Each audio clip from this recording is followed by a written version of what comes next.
আজকের ভিডিওতে আমরা দেখব 21শে ফেব্রুয়ারি বুধবারের প্রকাশিত যে কর্মক্ষেত্র পত্রিকা, সেই কর্মক্ষেত্র পত্রিকা থেকে কিন্তু আমরা ফুটেজের প্র্যাকটিস সেট সমাধান করব। ইতিমধ্যে জেনারেল স্টাডিজ থেকে আমরা প্রশ্ন সমাধান করেছি। জেনারেল স্টাডিজের যে 50টি প্রশ্ন তা আমরা সমাধান করে ফেলেছি। আজকে করব কিন্তু অঙ্ক থেকে 50টি প্রশ্নের সমাধান। তো চলুন কথা না বাড়িয়ে বুধবার 21শে ফেব্রুয়ারি কর্মক্ষেত্র পত্রিকায় ফুটের জন্য যে একটি প্র্যাকটিস সেট দিয়েছে তার অঙ্ক প্রশ্নের সমাধান করি। চলুন সরাসরি প্র্যাকটিস সেটে। তো আমরা সরাসরি চলে এলাম মূল প্র্যাকটিস সেটে। দেখুন 49 দাগ পর্যন্ত ইতিমধ্যেই আমরা জেনারেল স্টাডিজ কমপ্লিট করেছি এই প্র্যাকটিস সেট থেকে। আজকের যে বিষয়টা দেখবো সেটা হচ্ছে অঙ্ক। দেখুন এই 51 থেকে অঙ্ক আছে। আপনারা ইতিমধ্যেই অবশ্যই জেনে গেছেন ফুটেজের জন্য 50টি জেনারেল স্টাডিজ থেকে 50 নম্বর থাকবে এবং ম্যাথ থেকে 50 নম্বর থাকবে। তো আমরা ম্যাথের পোর্শনটা চলে এসেছি। 51 দাগের থেকে অঙ্কটা দেখব। শুরু করবো 51 দাগের অঙ্ক দিয়ে। দুটি সংখ্যা এ ও বি এমন যে এর 5% এবং বি এর 4% এর যোগফল এ এর 6% এবং বি এর 8% এর যোগফলের 2/3 এ ইস টু বি এর অনুপাত নির্ণয় করুন। তো অঙ্কটা খুবই সোজা। আমরা সবসময় এই যে 5%, 4%, 6%, 8% এই কথার অর্থ কি? এখানে 5% কথার অর্থ দেখিয়ে আপনাদের বুঝিয়ে দিচ্ছি। দেখুন 5% মানে 5/100, সেটা যদি আমরা কাটি তাহলে 5 একে 5 হয়, 5 20 হয়। এইভাবে এ এর 5% মানে এ গুণ এর মানে তো গুণ, আপনারা জানেন এর মানে গুণ। তো এ গুণ 1/20 অর্থাৎ a/20 হয়ে যাবে। সেটা আমি এখানে করে দিলাম a/20। এবারে বলছে বি এর 4% মানে 4 25 100, তার মানে b/25। তো এটার কি বলেছে? এটা যোগফল। এখানে বলেছে না এই যে যোগফল, এদের যোগফল যোগ করলাম। এটা সমান সমান কি বলেছে? এটার যোগফল এর 6% এবং বি এর 8% এর যোগফলের। তো এর 6% মানে 6/100, সেই ক্ষেত্রে 3a/50 হয়, প্লাস বি এর 8%। কথার অর্থ হচ্ছে 2b/25 হয়, মানে 8% কথার অর্থ হচ্ছে 8/100। তাহলে এটা যদি আমি কাটি তাহলে 4 দিনও 8 হয়, আর 4 দিয়ে 100 কাটলে 25 হয়, তাই 2b/25 হলো। এখানে বলেছে দেখুন এর যোগফলের 2/3, তো আমরা এখানে যোগফল দিয়ে দিলাম 2/3 মানে 2/3, অর্থাৎ 2টা এর সাথে গুণ হয়ে যাবে আর 3টা এর সাথে গুণ হয়ে যাবে। 2/3 মানে এখানে 2/3 হয়, সেই 3টা এর সাথে গুণ হয়ে যায়। তো এবার যদি আমরা ক্যালকুলেশন করি, তা এবার সমান সমান এই পাশে আর ওই পাশে এ আর বি গুলো আলাদা করতে হবে। তো আমরা যদি ক্যালকুলেশন করি তাহলে আমরা কি পাবো? দেখুন খুব সুন্দরভাবে এটা ক্যালকুলেশন করা যাবে। তো এখানে আমি যদি ক্যালকুলেশন করি তাই 3টে এর সাথে গুণ হয়ে গেলে এখানে বা দেবো, বা 3a/20 প্লাস 3b/25। সেমভাবে আমরা এই দুইটা এর সাথে গুণ করবো। 3 দিনও 6a/50 যোগ 2 দিনও 4b/25। এটাকে যদি আমরা ক্যালকুলেশন করি তাহলে কি পাবো? বা এগুলো এক সাইডে নিয়ে আসবো, তাহলে এখানে 3a থাকলো, 20 থাকলো।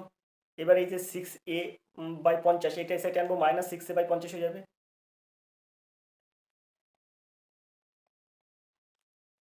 সমান সমান এখানে 4b আছে, আমরা 4bটা 4b দেবো, 4b/25, 4b/25 আছে, 4b/25 দেবো। আর এই প্লাস 3b/25 এটা ওই সাইডে গেলে মাইনাস 3b/25 হয়। এখন এটাকে আমরা ক্যালকুলেশন করব। তো বা 50 আর 20 লসাগু কত হবে? 20 আর 50-এর লসাগু হয়ে যায় 100। এটা ভগ্নাংশের যোগ বিয়োগ আরামসে আপনারা জানেন আশা করি। 5 20 100, এখানে 3 5 15a হবে, মাইনাস 50 দিনও 100, 6 দিনও 12a হবে, সমান সমান এখানে 25 লসাগু হয়। তো 25 লসাগু হলে এখান থেকে কি হয়? 4b মাইনাস 3b হয়। তো এই ক্যালকুলেশনগুলো আপনারা যত শর্টে করতে পারেন। এখানে জাস্ট বোঝানোর জন্য আপনাদের এটা আমি বড় করে দিচ্ছি। এখানে দেখুন এই যে এই 100 আর এই 25 আর 100 কাটবো, তো 4 25 100 হয়। তো এখানে থাকবে কত? এখানে থাকবে 15 থেকে 12 বাদ দিলে থাকবে 3a। এখানে কিছু নেই মানে 1 আছে, একটা 3 এর সাথে গুণ হয়ে গেল, তো 3a। এটা সমান সমান এখানে 4 বি থেকে 3b বাদ দিলে থাকে একটা b, সেখানে এই 4টা কিন্তু ওর সাথে গুণ হয়ে যাবে, তা এখানে হয়ে যাবে 4b। তাহলে অতএব a is to b সমান সমান কি হবে? a is to b সমান সমান 4:3 হবে। অর্থাৎ এখানে দেখুন সিদ্ধা গে হবে এর সঠিক উত্তর 4:3। আশা করি আপনারা বুঝতে পেরেছেন। যে প্রশ্নটি এবার আছে সেটা হচ্ছে 52 এই প্রশ্ন। একটি শহরের লোক সংখ্যা প্রতি বছর 5% হারে বৃদ্ধি পায়। যদি 2001 সালে শহরের লোক সংখ্যা 1,10,250 হয়, তবে 1999 সালে লোক সংখ্যা কত ছিল? তো 1999 থেকে 2001 এর মধ্যে পার্থক্য কিন্তু 2 বছর। 1999 তারপরে আপনার 2000 পড়ে যাবে, তারপর 2001, এখানে পার্থক্য কিন্তু 2 বছর। তো এখানে সময় সময় হবে কিন্তু 2 বছর। এখন আমরা যদি এটা সমাধান করি তাহলে এই জায়গা থেকে এটা আমরা একটু মুছবো। তো এবার আমরা এটাকে সমাধান করব। দেখুন, এটা আপনারা সবসময় মনে রাখবেন যে এটা এই অঙ্কগুলো কিন্তু সমাহার বৃদ্ধির অঙ্ক। ক্লাস 10-এর বইতে খুব সুন্দরভাবে এই অঙ্কগুলো সমাধান করা আছে। এর শুধু একটা সূত্র, সেটা হচ্ছে সমূল চক্রবৃদ্ধির সূত্র, যেটা সেটাই কিন্তু এখানে সূত্র চলে আসে। সমূল চক্রবৃদ্ধি পি যদি আমরা আসল ধরি তাহলে পি ইন্টু 1 প্লাস r/100 আর মাথায় টি। এটা কিন্তু এটা কিন্তু সমূল চক্রবৃদ্ধির সূত্র। এটা সমান সমান সমূল চক্র বৃদ্ধি। সমূল চক্রবৃদ্ধি অর্থাৎ সুদে আসলে কিন্তু পি ইন্টু 1 প্লাস r/100 মাথায় টি।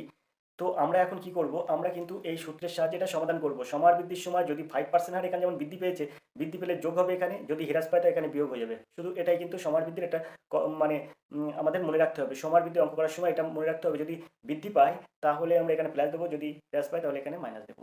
তাহলে এই অঙ্কটা সহজ সমাধান কি হবে, লোক সংখ্যা কত, 2001 সালে শহরের লোক সংখ্যা হয়েছে 1,10,250, কিন্তু এখানে বলেছে যে 1999 সালে লোক সংখ্যা কত ছিল। তা আমি মনে করছি 1999 সালে লোক সংখ্যা ছিল কিন্তু এক্স জন। এক্সটাকে আমরা পি ধরলাম, পি সমান সমান এক্স ধরলাম, ইন্টু 1 প্লাস r/100, আর এর মান কত 5, তাই এখানে আমরা সরাসরি লিখতে পারি 105/100। মানে এখানে 1 প্লাস আর এর মান 5/100 দিলে, আর এর মান যদি 5 দিই তাহলে এখানে যদি আমরা ক্যালকুলেশন করি তো 105ই হবে। তো 105/100 আর মাথায় টি, টি মানে কত, সময়। সময় এখানে 2 বছর হচ্ছে। দেখুন এখানে আমি করলাম 1999 থেকে 2001, তাহলে 2 বছর হচ্ছে। সেই 2 বছর জন্য আমি 105টা দুবার দেবো, 105/100টা দুবার দেবো। এই যে আমি দুবার দিলাম। এইটা সমান সমান কত, এইটা সমান সমান আছে 1,10,250। এখন এটাকে ক্যালকুলেশন করব। কিভাবে ক্যালকুলেশন করব দেখুন তো, এক্স সমান সমান কী হবে, এক্স সমান সমান হয়ে যাবে কিন্তু 1,10,250 গুণ এই 100গুলো উপরে চলে যাবে আর নিচে আসবে 105 ইন্টু 105। তো এটাকে যদি আমরা ক্যালকুলেশন করি তাহলে কি আসবে, 5×20, 5×21, 105। এখানেও আমরা করতে পারি 5×21, 105 আর 4×5 20, এখানে 4 দিতে পারি। তো এবার 21কে এটা দিয়ে যদি আমরা কাটি তাহলে কত হবে দেখুন। তো আমরা যদি এটাকে এটা দিয়ে কাটি তাহলে আমাদের হয়ে যাবে 5,250। 5,250কে আবার যদি আমরা 21 দিয়ে কাটি তাহলে হয়ে যাবে 250। এখন 250-এর সাথে যদি আমরা এই 4 গুণ করি তাহলে হয়ে যাবে কিন্তু 4×2 হাজার। হাজারের সাথে যদি আমরা 100টা গুণ করি তাহলে হয়ে যাবে 1 কোটি 5টা শূন্য, অর্থাৎ 1 লাখ। তো এর সঠিক উত্তর হবে 1 লাখ, অর্থাৎ বিদ্যাগ হবে সঠিক উত্তর। এখানে বলছে না 1999 সালের লোক সংখ্যা কত ছিল, তো 1999 সালের লোক সংখ্যা ছিল 1 লাখ। বিদ্যাগ হবে সঠিক উত্তর। আশা করি অঙ্কটা আপনারা বুঝতে পেরেছেন। চলে যাবো আমরা 53-এর এই প্রশ্নে। একটি লাইব্রেরিতে প্রতি রবিবারে গড়ে 510 জনের আগমন ঘটে এবং সপ্তাহের অন্যান্য দিনে গড়ে 250 জনের আগমন ঘটে। রবিবার দিয়ে শুরু হয় এমন একটি মাসে লাইব্রেরিতে যত জনের আগমন ঘটে তার গড় হলো। তো এই অঙ্কটা কীভাবে সহজে সমাধান করব 53-এর এই অঙ্কটা, তো দেখুন এইখানে বলছে দেখুন, রবিবার দিয়ে শুরু এমন একটি মাসে ওই লাইব্রেরিতে যতজন আগমন ঘটে তার গড় কত। তো আমরা 30 দিনে মাস ধরে নিয়ে এই অঙ্কটা করব। যদি কোনো মাসে রবিবার দিয়ে শুরু হয় তাহলে সপ্তাহে হয় 7 দিন, 4×7 28, অর্থাৎ 4 সপ্তাহে কিন্তু মাস কভার হয়ে যায়। তা সেই ক্ষেত্রে তো যদি আমরা মাসে সপ্তাহ ধরি, তাহলে 4টে সপ্তাহ পাবো। তো 4টি সপ্তাহে এখানে কিন্তু বলছে রবিবার দিয়ে মাস শুরু, তাহলে ওই মাসে রবিবার পাবো কিন্তু 5টা, অর্থাৎ প্রথমে একটা রবিবার দিয়ে শুরু হবে, শেষ সপ্তাহের একটা রবিবার দিয়ে শেষ হবে। সেই ক্ষেত্রে কিন্তু 5টা রবিবার আমরা পেয়ে যাব। তো 5টা রবিবার পেলে আপনার কি হবে, যেহেতু রবিবারে আসে গড়ে কতজন, 510 জন করে, তাই আমরা 510টার সঙ্গে কি করব, 5 দিয়ে গুণ করব। 510-এর সঙ্গে 5 গুণ করব। এবারে 510 গুণ 5, আর বলেছে দেখুন এই জায়গাটায়, এবং সপ্তাহের অন্যান্য দিনে গড়ে 240 জন করে আগমন ঘটে। তাহলে এখানে যদি 5টা রবিবার পড়ে তো 30 দিন থেকে 5 দিন চলে যাচ্ছে, থাকে আর কতদিন, থাকে কিন্তু 25 দিন। সেই 25টাকে কিন্তু 240 দ্বারা গুণ করব। তো 240 গুণ 25। এবার এই দুটোর সমষ্টিকে কি করব, এখানে বলছে না ওই লাইব্রেরিতে যতজনের আগমন ঘটে তার গড় কত, একটি মাস, এইখানে বলছে দেখুন একটি মাসে ওই লাইব্রেরিতে যতজন আগমন ঘটে তার গড় কত, তাহলে এর গড় করে দেবো বাই 30। ব্যাস, এবার এটাকে ক্যালকুলেশন করব, তাহলে অঙ্ক আমার সমাধান হয়ে যাবে। তো সেই ক্ষেত্রে কি হবে দেখুন, এই 510কে যদি আমরা ক্যালকুলেশন করি তাহলে হয়ে যাবে 2550, 2550 হয়ে যাবে। আর এটাকে যদি আমরা এটার সাথে ক্যালকুলেশন করি তাহলে এখানে হয়ে যাবে 5 শূন্য শূন্য 4 25 100 শূন্য হাতে 10 25 দিনে 50 আর 10 60, এখানে হবে 6000 আর এখানে 2550, তাহলে 6 আর 2 8550, তো 8550 বাই 30। এবারে এটা এই শূন্য কাটবে আর এখানে হয়ে যাবে 3 দিনও 6 আর 2 দাও 8, 3 8 24 আর 1 দাও 25 আর 3 5 15, তো হয়ে যাবে কত 285। তো এর সঠিক উত্তর হয়ে যাবে কিন্তু 285, বিদ্যা এর সঠিক উত্তর। আশা করি অঙ্কটা আপনারা বুঝতে পেরেছেন। চলে যাবো আমরা 54 এই অঙ্কটিতে। অঙ্ক আছে দেখুন, একটি পরীক্ষায় এক ছাত্রের কোনো একটি সংখ্যার 5-এর 16 অংশ নির্ণয় করতে বলা হলো। ভুলবশত ছাত্রটি সংখ্যাটির 5-এর 6 অংশ নির্ণয় করে। যদি তার উত্তর প্রকৃত উত্তরের চেয়ে 150 বেশি হয় তাহলে প্রকৃত সংখ্যাটি কত? তো এই অঙ্কটা কিভাবে আপনারা সহজে সমাধান করবেন দেখুন, এটা আমি কিন্তু মুছে দিলাম।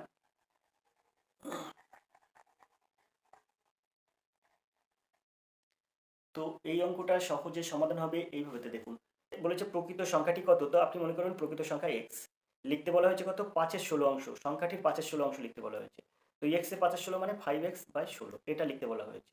সে লিখেছে কত, ভুলবশত লিখেছে 5-এর 6, যা উত্তরের চেয়ে 150 বেশি। তার মানে ও লিখেছে 5x/6, যা উত্তরের চেয়ে 150 বেশি। তার মানে কি এটা কিন্তু বড়, তাই আপনি এখানে কি করবেন 5x/6 করবেন।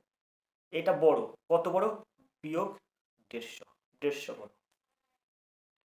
এবার আপনি এটাকে ক্যালকুলেশন করবেন, ভগ্নাংশের যোগ বিয়োগ বলে খুব সুন্দরভাবে এই অঙ্কগুলো সমাধান করা যায়।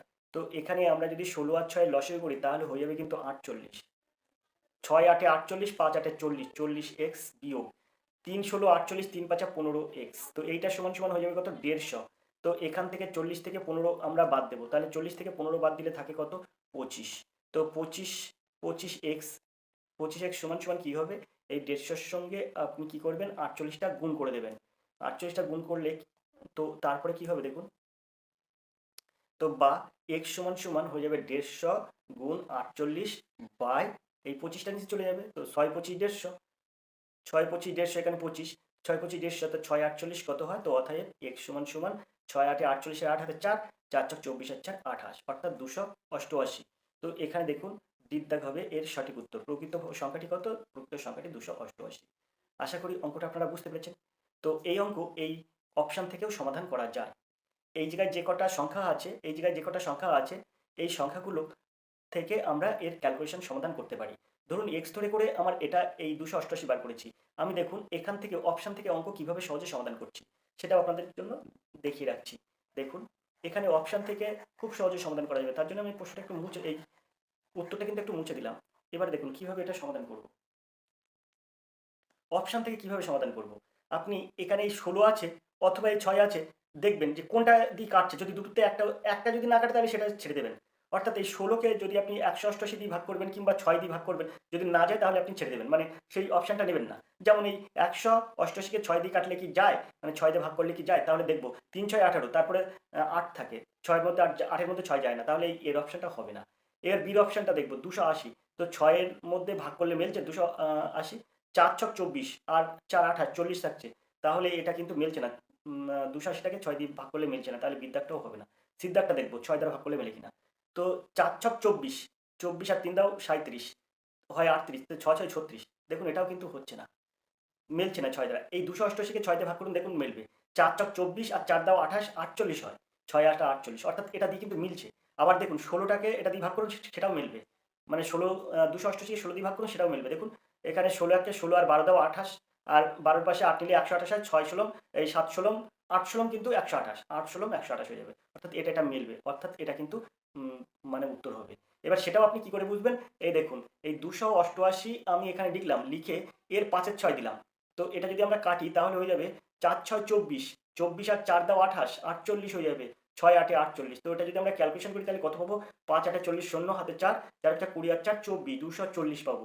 আবার ঠিক এই 288কে আপনি কি করবেন, এই 5/16 দিয়ে ভাগ করে দেবেন, 5/16 দিয়ে গুণ করে দেবেন, এই 16কে এই 288 দিয়ে কাটবেন, কাটলে কত হবে 16 1 কে 16 আর 8 ষোলম 128, তো এখানে হয়ে যাবে 5 8 90। এবার আপনি এটাকে বিয়োগ করুন, দেখুন হয়ে যাচ্ছে 150। এখানে বলেছে না যে ভুল করে ছাত্রটি 5-এর 6 অংশ নির্ণয় করেছে, এবং যদি তার উত্তর প্রকৃত উত্তরের চেয়ে 150 বেশি হয়, তো দেখুন এখানে প্রকৃত উত্তরের চেয়ে 150 বেশি হয়েছে, 240 হওয়ার কথা ছিল, কিন্তু ও এই যে 90 মানে 90 লিখেছে, তো দেখুন প্রকৃত উত্তরের চেয়ে 150 বেশি হয়েছে। দেখুন এখানে 240 থেকে 90 বিয়োগ করে 150। তো এখান থেকে সহজে আমরা এটা দিয়ে ক্যালকুলেশন করতে পারি, উত্তর থেকে সমাধান করতে পারি। আপনি দেখবেন এরকম অঙ্ক থাকলে এই দুটো জিনিসই একটা সংখ্যা দিয়ে মিলবে, সেই সংখ্যাটা এর উত্তর হবে। তারপর আপনি অঙ্ক করুন না করুন। আশা করি অঙ্কটা আপনারা বুঝতে পেরেছেন। 54 দাগের এই অঙ্ক। তো আমরা চলে যাবো 55 দাগের এই অঙ্কটিতে। নতুন বাজেটে কেরোসিন তেলের দাম 25% বৃদ্ধি পায়। শতকরা কত ভাগ কেরোসিন তেলের ব্যবহার কমালে ওই বাবদ খরচ কোনো বৃদ্ধি হয় না। তো দেখুন এই অঙ্কটা কিভাবে আপনি সহজে সমাধান করবেন।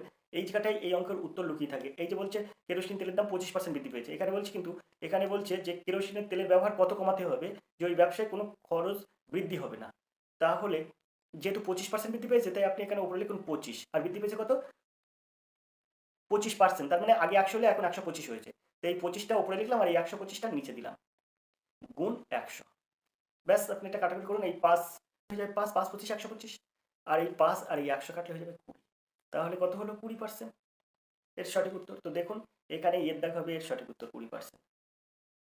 20% এর সঠিক উত্তর, এর দাগ হবে সঠিক উত্তর। আশা করি অঙ্কটা আপনারা বুঝতে পেরেছেন। চলে যাবো আমরা পরের প্রশ্ন। পরের প্রশ্ন কি আছে দেখবো, তার জন্য আমরা প্রশ্নটা একটু উপরের দিকে তুলবো।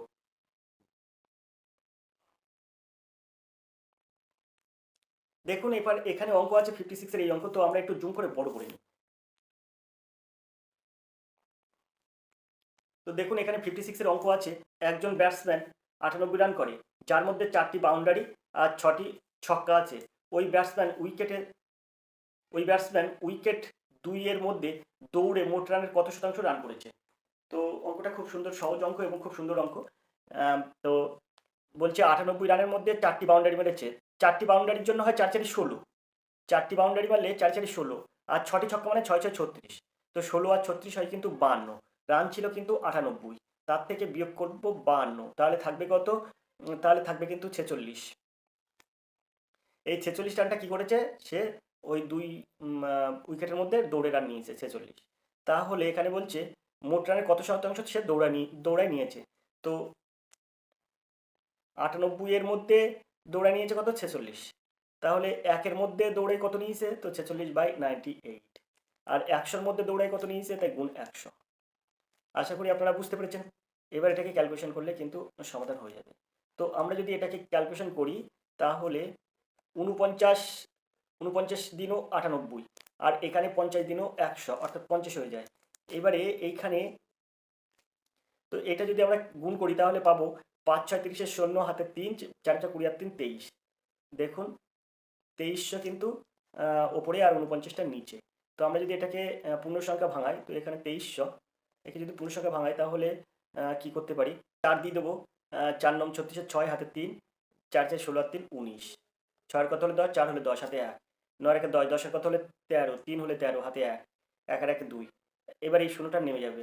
তো আমরা যদি 7 দিয়ে দিই তাহলে 7 9 63, 3 হাতে 6, 4 7 28 আর 6 34, 7 দিয়ে দিলে বেশি হয়ে যাচ্ছে, তাই আমরা কি করব, এটাকে 6 দিয়ে দেবো।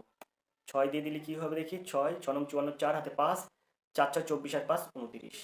তো 4 আর কত হলে 10, 6 10 হাতে 1, 9 রেখে 10, 10 আর কত হলে 14, 4 হলে 14, হাতে 1, 2 রেখে 3, 46 হয়। তো 46 পূর্ণ 46 বাই কত 49, অর্থাৎ সিদ্ধাগ হবে এর সঠিক উত্তর। আশা করি অঙ্কটা আপনারা বুঝতে পেরেছেন। তো আমরা এবার দেখবো 57-এর এই অঙ্কটি। 100 মিটার দীর্ঘ একটি ট্রেন তার বিপরীত অভিমুখে 5 কিলোমিটার/ঘন্টা বেগে পদব্রজে গতিশীল এক ব্যক্তি অতিক্রম করতে 6 সেকেন্ড সময় লাগে, ট্রেনটির গতিবেগ কত। তো এরকম অঙ্ক থাকলে আপনারা কীভাবে নিমেষে সহজে সমাধান করবেন, সবসময় মনে রাখবেন যখন বিপরীত দিক থেকে একটা ট্রেন সামনের দিকে যাচ্ছে আর একটা ট্রেন তার মুখোমুখি আসছে, অর্থাৎ বিপরীত দিক থেকে আসছে, তাহলে সেটার আপেক্ষিক গতিবেগ আপনারা যোগ করবেন, সবসময় এটা মনে রাখবেন। আর সবসময় মনে রাখবেন কিলোমিটারকে মিটার/সেকেন্ডে প্রকাশ করতে গেলে 5/18 দিয়ে গুণ করতে হয়, আর যদি মিটার/সেকেন্ডকে কিলোমিটার প্রকাশ করতে যান তাহলে 18/5 দিয়ে গুণ করতে হয়। তাহলে এখানে আপনি কিভাবে সহজে সমাধান করবেন, আপনারা সবসময় জানেন আমার এই চ্যানেলে একটা ভিডিও দেওয়া আছে, 20 মিনিটের একটি ভিডিও দেওয়া আছে, সেখানে ট্রেন সংক্রান্ত যাবতীয় অঙ্কের সমাধান করা যায়। সেই সূত্রটা যদি আপনি ইউজ করেন সবসময়, যে কোনো ট্রেন সংক্রান্ত অঙ্ক যদি আপনি ওই 20 মিনিটের ভিডিওটি দেখেন, তাহলে ওখানে একটা সূত্রের সাহায্যে সব অঙ্কের সমাধান কীভাবে করা যায় দেখানো হয়েছে। সেই সূত্রের সাহায্যে আমরা এখানে অঙ্কের সমাধান করব। সূত্রটা হচ্ছে S = D/T। এই সূত্রের সাহায্যে আমরা অঙ্কর সমাধান করব। এখন S এর মানটা আমরা কিভাবে বার করব, S = আপেক্ষিক গতিবেগ। এখন এই আপেক্ষিক গতিবেগ এখানে 5 কিলোমিটার/ঘন্টা আছে ওই ব্যক্তির বেগ, তাই আমরা এখানে যেহেতু ট্রেনটার দৈর্ঘ্য আছে মানে 100 মিটার একটি ট্রেনের দৈর্ঘ্য, তাহলে মিটার পার সেকেন্ডে প্রকাশ করব এই 5 কিলোমিটারটাকে। তো সেইখানে আমরা কি করব, 5 কিলোমিটারটাকে যদি আমরা মিটার পার সেকেন্ডে প্রকাশ করতে চাই, তাহলে সেখানে এই 5 কিলোমিটারটাকে কি হবে, 5 গুণ 5/18, তাহলে এখানে 25/18 কি হয়, মিটার পার সেকেন্ড হয়ে যায়। যদি আমরা এই কিলোমিটারটাকে মিটারে প্রকাশ করি, তখন এস এর মান কি হবে, তখন এস এর মান হয়ে যাবে, যেহেতু ট্রেনের গতিবেগ কত বলেছে, তাই আমরা এখানে যেহেতু মিটার প্রকাশ করছি সব, তাহলে ট্রেনের গতিবেগ এখানে মনে করব এক্স মিটার পার সেকেন্ড, তাহলে এস এর মান হয়ে যাবে, এই লোকের গতিবেগ কত, 25/18 মিটার পার সেকেন্ড, আর ট্রেনের গতিবেগ কত, এক্স মিটার পার সেকেন্ড। এটা কিন্তু আমরা এস এর মান পাবো। ডির মান কি পাবো, ডির মান দৈর্ঘ্য, যেহেতু ট্রেনের দৈর্ঘ্য কত 100 মিটার, তাই আমরা এখানে 100টা দিয়ে দেবো, আর 100 মিটারটা দিয়ে দেবো। আর আর এখানে কি হবে, সময়, এখানে টি সময়, তার টির মান কত, এই দেখুন এখানে আছে 6 সেকেন্ড, তো আমরা এখানে 6 সেকেন্ডটা দিয়ে দেবো। এখন এইগুলো আমরা এখানে মানগুলো বসাবো, কি মান বসাবো, এখানে আমরা বসাবো 25/18 প্লাস এক্স, এটা এস এর মান, এস হচ্ছে আপেক্ষিক গতিবেগ, এর মান আমরা বার করে দিলাম, এর মান আমরা বসিয়ে দিলাম। এবার ডির মান কত আছে, ডির মান 100, দৈর্ঘ্য 100 মিটার, আর টির মান কত আছে 6 সেকেন্ড, তো আমরা এখানে 6 বসিয়ে দিলাম। এবার আমরা এটা ক্যালকুলেশন করবো, কীভাবে ক্যালকুলেশন করবো আপনারা দেখুন, এখানে আমরা এক্সটাকে এক্স রেখে দেবো, দিয়ে এখানে 100/6 যেমন আছে তেমন রাখবো, আর এই 25/18টাকে ওই সাইডে নিয়ে যাবো, নিয়ে গিয়ে কী করবো, বিয়োগ 25/18 দেবো, কারণ এই সাইডের যোগ থেকে ওই সাইডে গেলে বিয়োগ হয়ে যাবে, 25/18 হয়ে গেল। এখন এটাকে যদি আমরা ক্যালকুলেশন করি, তাহলে এখানে 18 লস হয়ে যাবে, তো এখানে 300 হয়ে যাবে, বিয়োগ 25 হবে, তো এটা সমান সমান হয়ে যাবে 275/18। এখন এই 275/18টা কী হলো, এটা কিন্তু মিটার পার সেকেন্ড হয়ে গেল, কিন্তু এক্স এর মান অর্থাৎ গতিবেগ হয়ে গেল আমার 275/18 মিটার পার সেকেন্ড। কিন্তু এখানে আছে দেখুন ঘন্টায় গতিবেগ বার করতে বলেছে, তাই ঘন্টায় গতিবেগ বার করতে গেলে কী করবো, এই 275/18কে আমরা কি করব, এখানে যখন আমরা মিটার পার সেকেন্ডে প্রকাশ করতে গেলাম, তখন 5/18 দিয়ে গুণ করে দিলাম, এই কিলোমিটার পার ঘন্টাকে 5/18 দিয়ে গুণ করলে আমরা পেয়ে যাচ্ছি মিটার পার সেকেন্ড। আর মিটার পার সেকেন্ড এটা আছে, আমরা কি করব, কিলোমিটার পার ঘন্টায় প্রকাশ করবো, কারণ উত্তর কিলোমিটার পার ঘন্টায় আছে, তো কিলোমিটার পার ঘন্টায় প্রকাশ করতে গেলে এটা উল্টে গুণ করতে হয়, তার মানে 5/18 দিয়ে গুণ করলে মিটার পার সেকেন্ড হয়, আর 18/5 দ্বারা গুণ করলে কিলোমিটার পার ঘন্টা হয়। সেই ক্ষেত্রে আমি এই দুটো গুণ করে দেবো, দিয়ে এখানে km পার আওয়ার করব। তো এই 5 আর এই 275 কাটলে হয়ে যায় 55, আর এই 18 কেটে দেওয়া যায়, তো এখানে হয়ে যাবে কত, 55 km পার আওয়ার। আশা করি অঙ্কটা আপনারা বুঝতে পেরেছেন, বিদ্যাগ হবে এর সঠিক উত্তর।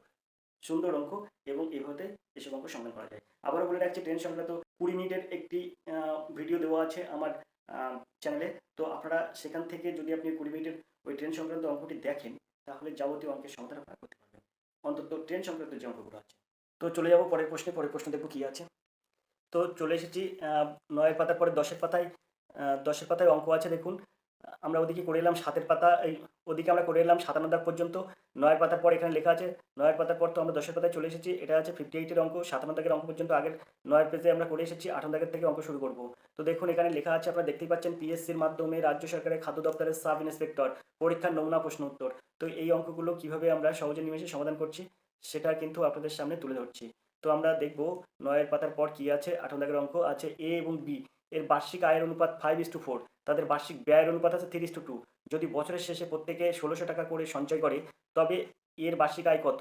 তো এই অঙ্কটা আপনারা এরকমভাবে করতে পারেন, আবার আর এক রকমভাবেও করতে পারেন। আমি যেটা করে দিচ্ছি সেটার ক্যালকুলেশন আপনারাই করবেন, কিন্তু পরবর্তী আরও সহজ নিয়ম সেটা আমি করে দিচ্ছি। দেখুন এটাকে কীভাবে সমাধান করতে হয়, আয় করেছে কত, 5 টাকা, আর বলছে যদি প্রত্যেকের সঞ্চয় আছে কত, 1600 টাকা।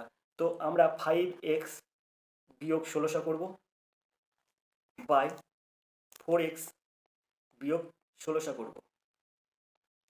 আয় করেছি এটা, সঞ্চয় করেছি এটা, তাহলে ব্যয় করেছি কত, ব্যয় করেছি 3:2, অর্থাৎ 3/2।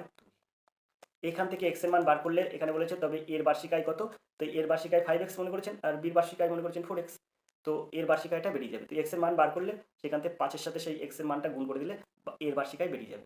তো এটার থেকে আপনারা ক্যালকুলেশন করে করতে পারেন। আর আপনারা অন্য নিয়মও আপনারা করতে পারেন, এখান থেকে এক্স এর মান বার করে 5-এর সাথে গুণ করে, এক্স এর মানটা 5-এর সাথে গুণ করে আপনার এর বার্ষিক আয়টা বেরিয়ে যাবে, এটা আপনারা করতে পারেন। আর অন্য নিয়ম করতে পারেন, এই অপশন থেকে অঙ্কের সহজে সমাধান করতে পারেন। আর যদি আপনারা অপশন থেকে অঙ্কের সমাধান করতে চান, তাহলে অঙ্কটা কীভাবে আপনারা সহজে সমাধান করবেন, দেখুন এর অপশানে মনে করুন 3600 টাকা যদি এর আয় হয়, তো এখানে এর আয় বলেছে 5:4, আয়ের অনুপাত বলেছে, এ আর বি এর আয়ের অনুপাত বলেছে 5:4, অর্থাৎ আমি যদি এখানে এর আয় 3600 টাকা ধরি, তাহলে এর আয় মনে করছে 3600 টাকা। তার থেকে কি করছে, তাদের বার্ষিক ব্যয় বলেছে 3:2। তো 3600 টাকা থেকে যদি 3:2 অনুপাতে যদি আমি 3600 টাকার থেকে যদি 3:2 অনুপাতে ব্যয় করি, এ ব্যয় করবে কত? এ ব্যয় করবে কিন্তু 3600 গুণ 3/5। সেই ক্ষেত্রে হয়ে যাবে 5 7 35 আর 1 36 5 দিন 10। তো এখানে হয়ে যাবে 3 0 0 3 দিন 6 3 7 21। 2160 টাকা ব্যয় করবে। তো 3600 টাকার আয় 2160 টাকা ব্যয় করলে 1600 টাকা কিন্তু সঞ্চয় থাকে না। তাহলে সেই ক্ষেত্রে কিন্তু এর দাগটা সঠিক হয় না। এবারে বির দাগটা আছে কত? 3400 টাকা। তো 3400 টাকা যদি ওর আয় হয়, এটা আমার হলো না। 3400 টাকা যদি এর আয় হয়, তা আবার আমরা করছি 3400 গুণ 3/5। তো এখানে যদি আমরা কাটাকুটি করি তাহলে 5 6 30 আর 4 দাও 34, 5 8 40 0। তো এখানে হয়ে যাবে 3 0 0 3 8 24 4 হাতে 2 3 6 18 2 20। তো এখানে 2040। তো 2040 আপনি 3400 টাকা থেকে বাদ দেন, তাহলে কিন্তু আপনার 1600 টাকা হচ্ছে না। এই যে 1600 টাকা সঞ্চয় হচ্ছে না, তাহলে এটা কিন্তু আমার হবে না। অর্থাৎ এই যে এই বিদ্যাটা হবে না। এবার এখানে 4400 টাকা, তো আপনি 4400 টাকা লিখুন এখানে। 4400 গুণ 3/5। তো আপনারা যদি এটাকে ক্যালকুলেশন করেন তাহলে 5 8 40 আর 4 দাও 44, 5 8 40। এখানে শূন্যটা বসে গেল। দেখুন এখানে 3 0 0 3 8 24 4 হাতে 2 3 8 24 আর 2 26। তো দেখুন এই এর থেকে আমরা 2640 বিয়োগ করছি 4400 টাকা থেকে। তাহলে দেখুন এখানে 1600 টাকা আসে না, বিয়োগ করলে কিন্তু 1600 টাকা আসছে না। তাহলে আমার এখানে সিদ্ধান্তটা হবে না। এবার আমরা এখানে 4000 টাকা নেব। তো 4000 টাকাটা নিলাম। 4000 টাকা, 4000 টাকাটা কি করলাম, আনুপাতিক ভাগাহারে ভাগ করলাম, গুণ এই 3/5 দিয়ে গুণ করে দিলাম 3/5। তো এখানে আমরা কত দেবো? 5 8 40 অর্থাৎ 800 দেবো। এখান থেকে হয়ে যাবে কত? 2400। দেখুন 4000 থেকে আপনি 2400 বিয়োগ করুন। বিয়োগ করলে সঞ্চয় 1600 টাকা থাকছে। অর্থাৎ এই যে সঞ্চয় বলেছে 1600 টাকা, দেখুন 1600 টাকা থাকছে। অর্থাৎ 4000 টাকা এর আয়। আশা করি অঙ্কটা আপনারা বুঝতে পেরেছেন। আমরা চলে যাবো পরের প্রশ্নে। 59 দাগের অঙ্কে চলে যাবো। এই 58 দাগের অঙ্কটা আপনারা এই প্রসেস থেকে এখানে এক্স এর মান বার করতে পারেন। এক্স এর মান বার করে কিন্তু 5 এর সাথে গুণ হয়ে যাবে। আবার আপনারা এই যে এই পোর্শনটায় মানে 1600 টাকা এই যে এরকমভাবেও আপনারা করতে পারেন। তো সেই ক্ষেত্রে এর সঠিক উত্তর হয়ে যাবে কিন্তু 4000 টাকা। উত্তর থেকে সমাধান এভাবে হয়ে যাবে। তো আমরা চলে যাবো 59 থেকে এই প্রশ্নে। কোনো দ্রব্যের ক্রয় মূল্যের চিহ্নিত মূল্যের 64% ওই দ্রব্যটি 12% ছাড়ে বিক্রি করলে লাভের হার কত হবে? তার জন্য অঙ্কটা করব। অঙ্কটা করার জন্য আমরা এই পোর্শনটা একটু মুছে দেবো। চিহ্নিত মূল্য কত? চিহ্নিত মূল্য 100 টাকা। ক্রয় মূল্য কত? ক্রয় মূল্য কিন্তু 64 টাকা। এই যে 64 টাকা ক্রয় মূল্য। চিহ্নিত মূল্য আছে 100 টাকা, ক্রয় মূল্য 64 টাকা। আচ্ছা, বিক্রয় মূল্য কত?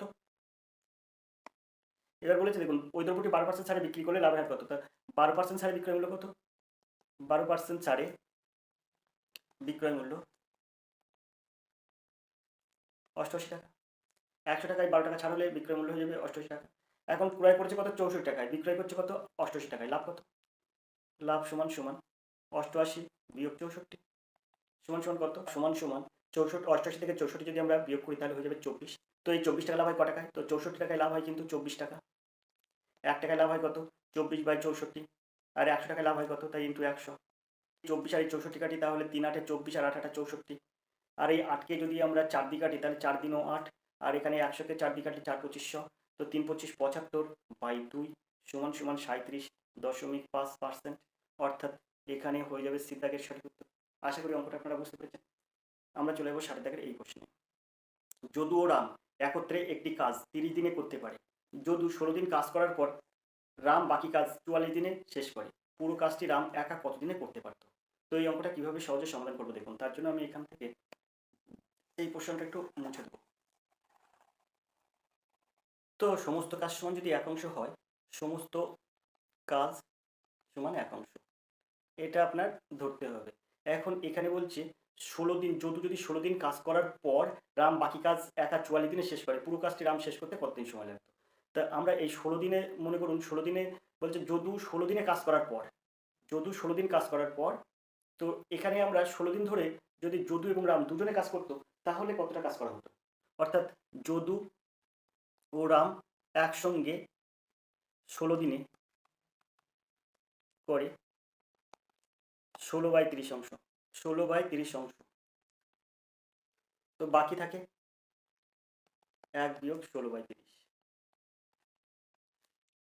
তাহলে এখানে হয় 14/30। এই 14/30 অংশ কাজ, এই 14/30 অংশ সমান সমান কত হবে? 7/15। 7/15 অংশ।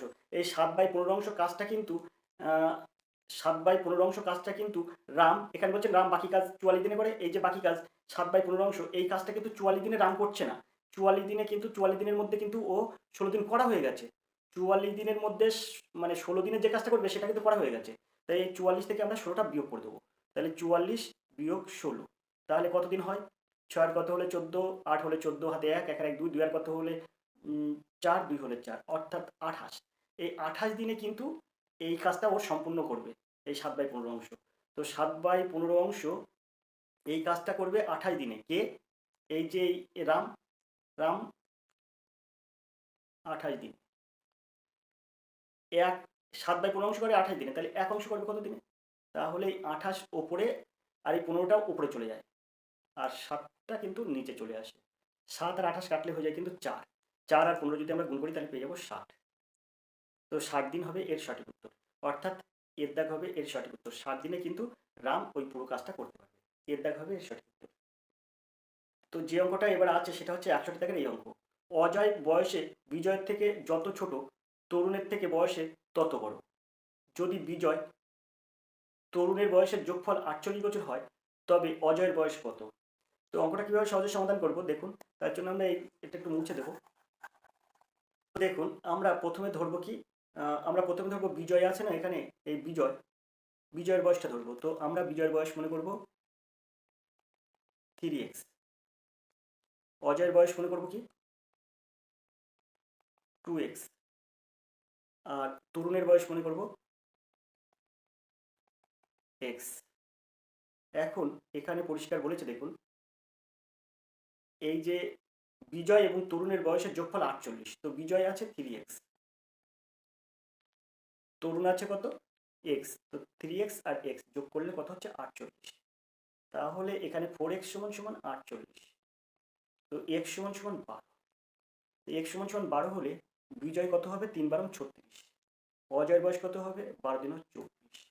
আর তরুণের বয়স কত হবে? 12। এখানে বলেছে দেখুন অজয়ের বয়স কত, তো অজয়ের বয়স হয়ে যাবে কিন্তু 2x অর্থাৎ 24। এখানে অজয়ের বয়স হবে 24, অর্থাৎ বিদ্যাগ হবে সঠিক উত্তর। এখন আমরা 3x 2x এবং x ধরলাম কেন? এখানে দেখুন বলছে অজয়ের বয়সে বিজয়ের থেকে যত ছোট, তরুণের থেকে বয়সে তত বড়। অজয়ের বয়সে বিজয়ের থেকে যত ছোট, তো দেখুন অজয় অজয় দেখুন 2x আর বিজয় হচ্ছে 3x, তার মানে এখানে পার্থক্য x। আবার বলছে দেখুন তরুণের থেকে বয়সের তত বড়, এই তরুণের থেকে বয়সের ও তত বড়। এখান থেকে এটা হচ্ছে 1 বছরের ছোট অজয়, আবার দেখুন এখানে 1 বছরের বড় কিন্তু অজয়, তরুণের থেকে 1 বছরের বড়। তাই আমরা কিন্তু বিজয়ের বয়স 3x ধরলাম, অজয়ের বয়স 2x ধরলাম এবং তরুণের বয়স x ধরলাম। আশা করি অঙ্কটা আপনারা বুঝতে পেরেছেন। তো এর পরের অঙ্ক, এই 61 দাগের অঙ্কের পরের অঙ্কগুলো কিন্তু আমরা পরবর্তী ভিডিও দেখব।